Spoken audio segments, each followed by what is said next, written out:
شنوندگان گرامی رادیو آزادی، سلام بر شما.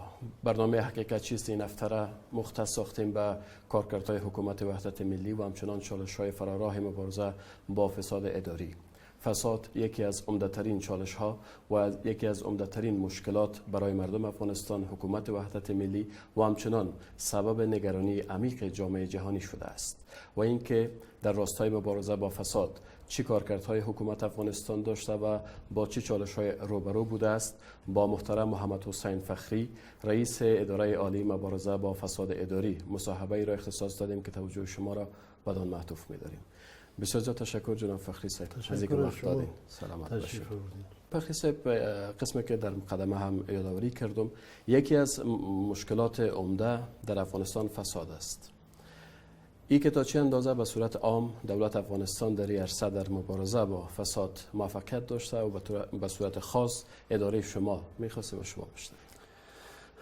مبارزه با فساد کار بسیار مشکل و زمانگیر و بغرنج است، مخصوص در حوزه سیاسی و نظامی فعلی افغانستان، بخصوص در 15-20 سال اخیر که در اینجا ادارات و نهادهای ابتدایی ایجاد شد و در این حال مقدار بسیار بزرگی پول و سرمایه به این کشور سرازیر شد و اداره و نظارت و کنترل مقدار پول با این شرایطی که یک کشور جنگ زده به او مصادف بود بسیار دشوار و حتی در بعض موارد مهار رو قطع کردن از این بسیار به یک امر مستحیل و ناممکن بدل شده بود.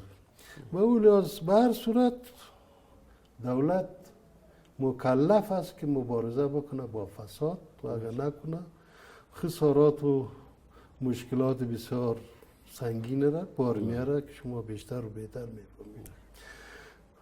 کارهای صورت گرفته در طول 13-14 سال و بخصوص بعد از اینکه امی اداره ایجاد شد 10 سال قبل، ولی این کارها با وجودی که ابتدایی بود، با وجودی که یک تشکیل نوتأسیس بود، با وجودی که هنوز به کرسی ننشسته بود امی بعض اجرات ازی، ولی نمیتونه پاسخگوی تمام مطالبات مردم و نهادهای بین المللی و حتی مقامات رهبری باشه. باید بیشتر از پیش کار تقویه شود و زمینه‌های کاری میسر شود تا با یک موفقیت برسیم که حداقل به طور نسبی هموطنان خود راضی بسازیم. جناب فخری صاحب، قسمی که ما در جریان قرار داریم استراتژی مبارزه، استراتژی ملی مبارزه با فساد در افغانستان تدوین شده و اداره شما مسئولیت تطبیق از او داره.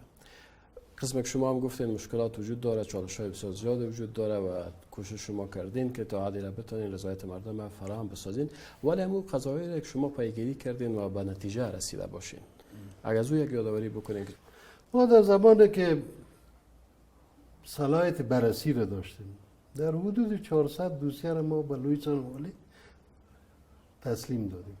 در این 400 دوسیه یک عده از این دوسیه مقامات دولتی، حتی اعضای کابینه، معینا، والیا، رؤسا هم شریک و دخیل بودند در یک عده از این دوسیه و ما در اون زمان هر ماه حداقل تا 9-10 دوسیه فساد اداری رو به لوی ساروالی تقدیم میکردیم. ولی متاسفانه امی سال 92-93 ما به یک رکود مواجه شدیم. رکود از چه قادر؟ اول خونو یک مسئله بسیار بزرگ ملی، مسئله انتخابات ریاست جمهوری بود که نتایج از او بسیار به تأخیر رفتید. بعد از او مسئله کابینه چندین ماه را در بر گرفت. در سال 92-93 طور شاید و باید کار در این مورد صورت نگرفت. متاسفانه در پالوی مسائل اجتماعی و سیاسی در اواخر سال 93 یک فیصله به صور شتاب زده از جانب کابینه صادر شد و همین صلاحیت های بررسی ما گرفته شد. همین صلاحیت های بررسی که گرفته شد ما نتانستیم بعد از او یک مثلا همون ما یک 8 9 یا 10 دوسیه که به ساروالی ما روان کنیم ما نشد. شما فخری صاحب شما قبلا گفتین که تعداد بسیار زیاد بلوچ سارنوالی شما احاله کردین و به خاطر پیگیری از او موضوعی است که نتیجه از او چی شده؟ موضوع هماهنگی میان شما و ارگان‌های عدلی و قضایی افغانستان تا چه حد؟ متاسفانه راستی هم گزارشات چی نمیشد و شما میفهمین که اداره محترم لوی سارنوالی با خصوص قضای مراجع بسیار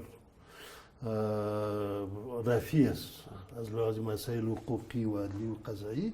یعنی ما دو مراجعات مکرر کردیم، مکاتب رسمی روان کردیم، ولی اونا خود و مقاماتشان خود تابع گزارشدهی بر ما نمیدانستند متاسفانه.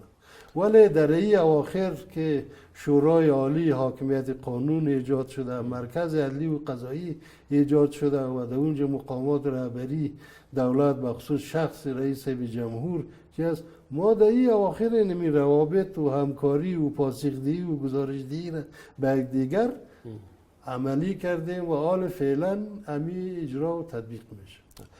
تشکر فخری صاحب. یکی از اسباب ایجاد فساد ایجاد ادارات موازی است.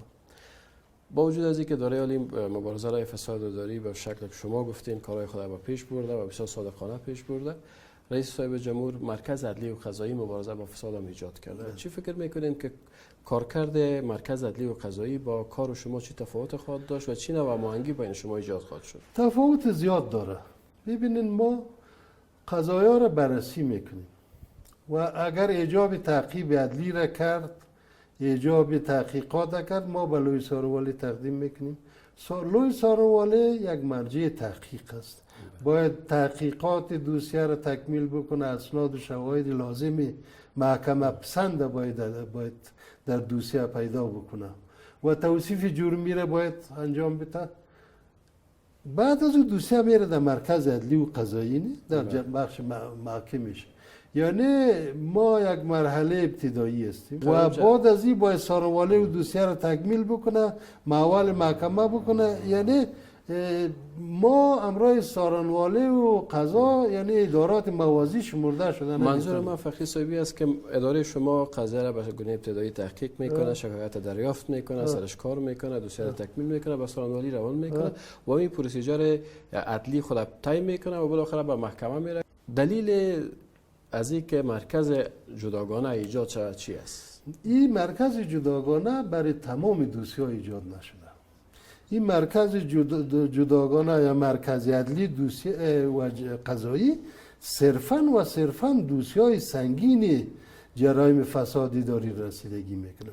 دوسیه که مربوط مقامات عالی رتبه باشه، اعضای کابینه باشه، معینا باشه، جنرالا باشه، یا مثلا فسادهایی که چند میلیونی باشه، بیشتر از 5 میلیون یا بیشتر از 1 میلیون، یا قضایای مثلا در تطهیر پول و مسائل بانکی و مسائل قضایای بسیار سنگینه، قضایای جرایم سنگین رسیدگی و اجرات میکنه. یک موضوع جناب فخری صاحب که بسیار در نزد مردم است وجود داره، مقامات پیشین حکومت که به قضایای مختلف فساد که اختلاس است و رشوه است و سوء استفاده از موقفشان، متاسفانه که دوسیه‌ای از اونا متراکت مانده. در مورد از او آیا تصمیم گرفته شده که از طریق همین مرکز عدلی و قضایی مبارزه با فساد بررسی مجدد شود؟ فعلا تصمیم همی است که به نوبه اول کسایی که در حکومت وحدت ملی عضویت داشته و متاسفانه جرایم سنگین فساد اداری مرتکب شده، امی قضایاش از طریق مرکز عدلی و قضایی رسیدگی شد. با تعقیب از دوسیه‌های قبلی و دوسیه‌های پیشین هم تحت رسیدگی قرار میگیره و این به خاطر این فیصله از جانب شورای عالی حاکمیت قانون و مبارزه علیه فساد اداری به تصویب رسید که کدام سوی تفاهمات سیاسی و غیره را ایجاد نکنه. یکی از تعهدات حکومت افغانستان هم مبارزه جدی با فساد است و حتی میشه بگوییم که یک از شرطایی که کمکار جامعه بین المللی به افغانستان تا 4 سال آینده فراهم خواهد ساختن مبارزه قاطعشان است. در این رابطه شما چه فکر میکنین که برنامه شما دارین وقتی که هیئت رهبری حکومت از بروکسل اینجا میان، شما جدا یک برنامه طرح جدید استراتژی جدید در قسمت مبارزه با فساد یا به اون شکلی که در گذشته بوده فقط همون قدم‌های گذشته را تعقیب میکنین؟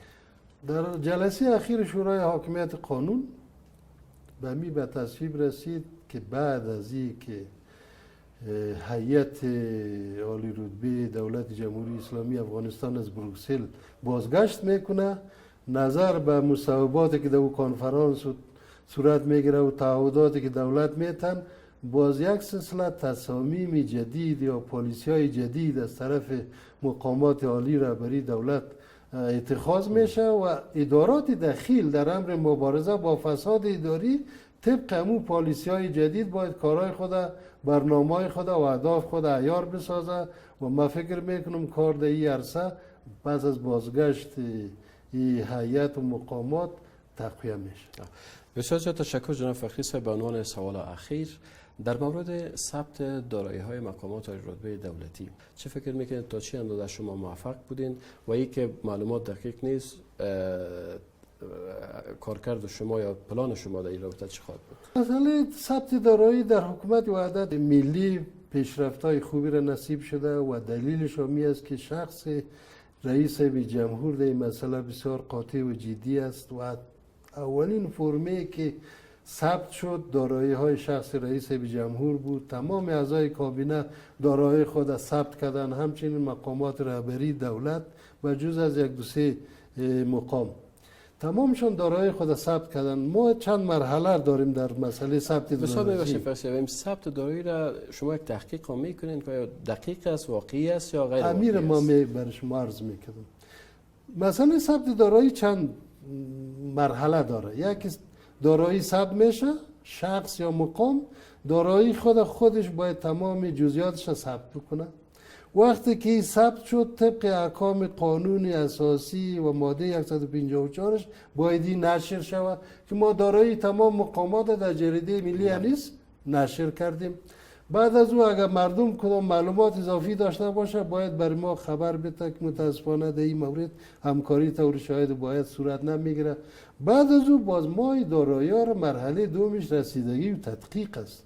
این ما از طریق مراجع مالیاتی، اداره مثلا آیسا، شاروالی، املاک، بانک ها و همچنین مثلا از ترافیک یا در مورد دارایی ها و مسائل دیگه از اینا معلومات اخذ میکنیم.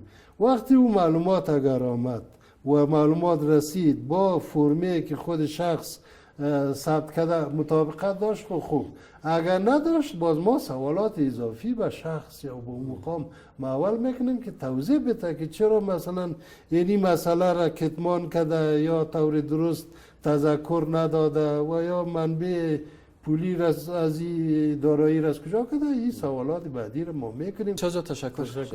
سلامت باشید.